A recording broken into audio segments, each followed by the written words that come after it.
let's talk about Disney's Dreamlight Valley. As we do with whenever we complete a game, we talk about it from a mechanical standpoint, we talk about it from a story standpoint, and then we talk about an overall would I recommend, would I not recommend for this game. So mechanically speaking, it is very life sim-esque. You have farming, you have mining, you have fishing, you have gathering, you have digging for treasure, respawning stuff, crafting stuff. It's very much a life sim set in the world of Disney. Now, some mechanics that I do want to talk about that I think are very important, what makes this such a good mechanically designed game, is the fact that everything you do, you can do something that also benefits you somewhere else. So like if you're like, okay, I'm going on a mining trip and I need to take someone, I need to build friendship with someone. I can take that friend with me, even if they're not good at mining, on a trip, to do my mining stuff, to build friendship up with them. Or I could take someone who's good at mining to get more resources and friendship with them, right? So it helps you kind of plan out how you want your friends, what abilities you want them to have to help level them up quicker. And that feeds into giving you more quests, which you need more friendship to build, to keep building that cycle. And it creates that cycle with all of the friendship quests of like, get friendship, do stuff, get friendship, do stuff, get friendship. Like you do that until you get to level 10. And then some of these, they're like, okay, well, now that you've hit this friendship, now you need to do this person's quest to progress, or you need to do this thing to progress, or you need to find that thing to progress. And it's all laid out for you, very well laid out. Like, this is who you need, this is the level you need, this is... The only thing it doesn't tell you is when there's like a secret item you have to find. But usually it's like glowing on the ground somewhere, so it's not too difficult to find.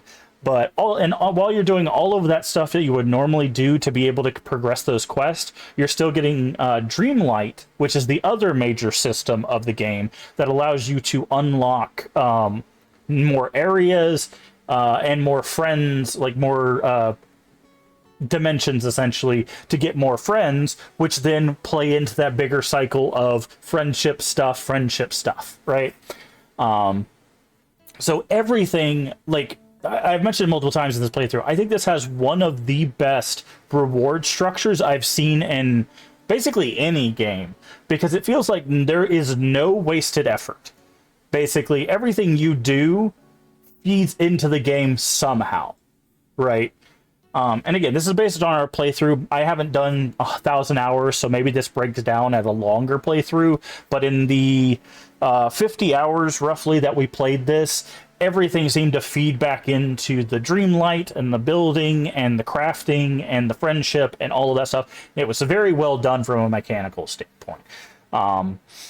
So I give them big kudos on the way that they nailed the friendship system, the Dreamlight system, all that stuff.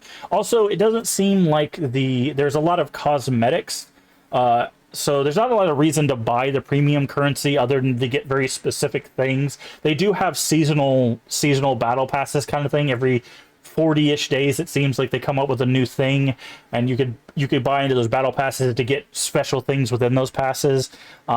We did find out that you are usually 400 or something like that short of being able to just constantly do it. So the way I like battle passes is if you pay $10 for the battle pass and you play till you get completion, by the end of completion, you should have your $10 back so that you could basically use that to pay for the next battle pass. So basically, it incentivizes continuous play, because you only have to pay once, and as long as you continuously play, you never have to pay again, right? This one, a little bit lower than that, but they have a lot of other ways. Like once per day, I think you get a chest with 50 moonstones. You get to vote every week for 50 moonstones. You get, whenever you do the dream snaps, you get, so far as I've been told, you get moonstones. So there's a lot of way of getting the premium currency without spending any money whatsoever. So that's another really good feature that I like. But yeah, so overall, mechanically, it's mechanically sound. The only issue that I had, mechanically speaking, is when you're dealing with the critters, if you feed them You can continuously feed them even after you've already fed them for the one time per day. But so far as I can tell, the continuous feeding after the first feeding basically does nothing for your friendship. Now, there is no indicator like there is with the friendship of like your different characters. There's nothing for that for critters, so it's not obvious that you're not getting friendship. The only way I found out is by looking it up on the wiki, which said it only matters the first meal per day. So they also spawn on different days, which incentivizes you to come back on different days and do stuff, which I'm fine with that. But I just don't like that I can keep getting a heart, like a heart pop up saying, oh, you're this person likes you more, this person likes you more, or this critter likes you more. And it's not actually doing anything as far as I could tell. So that is one negative for the mechanics. I wish either they have it to where it's like you've already fed this critter today, or have it to where I see a bar or something visual that can tell me that I don't need to do this more than once, and then, you know, go from there. But again, other than that, mechanically, very sound. I think we had one bug, one major bug. It's when we opened the Forgotten Lands, it crashed on us twice, I believe, and then the third time I just skipped the cutscene and it was fine. So not sure why that happened, but we did have a bug where the Forgotten Lands did crash twice. So, story-wise, as with most life sims, the stories are very focused and usually kind of ambiguous. This is the first one where the storyline is actually less ambiguous. It's very clear that they're wanting to lead you down a path. And it makes sense because the game's called Disney's Dreamlight Valley. And essentially what the story is trying to portray to you is that even if you're a grown-up, even if you're growing up, you don't have to lose that childhood spark, right? You don't have to lose that piece of yourself just because you've grown up. Right, you could still be creative, you can still have fun, you can still be cozy, you know, all that stuff you did as a kid, within reason, obviously. You can still do as an adult and have a good time. Yes, you have less time for it because you're doing adult things, but there's always time to basically take care of yourself and, you know, have fun. Give in to those desires for wonderment, you know, right? And I think that's a really, really good message because for kids playing this game, they won't really understand other than the fact of, hey, you know, you have feelings and they matter, because that's very clear. They even have a trigger warning, which I was not expecting from Disney Dreamlight Valley. They do have like a trigger warning before you start a certain sequence that allows you to be like, hey, this is going to be some intense stuff. But like kids probably it won't have as much gravity, but it still tells them, hey, feel what you feel. It's important to feel what you feel. You should talk to people about it, which I think is a really good message for kids. And then for the adult aspect, it weighs a lot more on the fact of still talk about it, which I think is an important message regardless.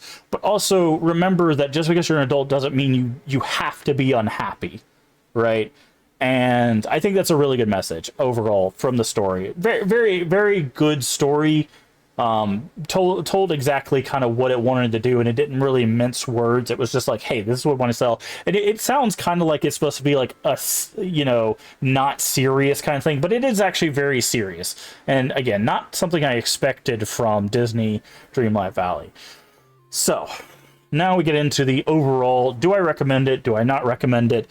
Because I don't do 5 stars, I don't do 10 out of 10s, you know, that kind of stuff. I don't feel like those numbers and those ratings really help in the aspect of like whether you should purchase or not. But I'm going to give this just a solid recommend. I don't really have any caveats. I know that there's some differences between the console version and the PC version, so you might want to look into those before you buy, I guess is the one caveat. Just to see, make sure you know what to expect with what you're buying. But overall, I really do recommend this. This is probably one of, like I said, one of the best designed, from at least from a mechanical standpoint, life sims that we've played. And I really enjoyed every minute of it. The fact that I wanted to keep playing, I wanted to keep going on, I wanted to keep doing the tasks and all that stuff is really, really great. Now, we haven't played the DLC. We'll probably come back to the DLC sometime in the future. This is just for the main game of Dreamlight Valley, but But what a ride. What a ride. I hope you guys enjoyed that. If you did enjoy that over there on YouTube, please don't forget to subscribe, like, comment. All that stuff does help us find more lovely people like yourself. And I will see you in the next review or video. Bye-bye.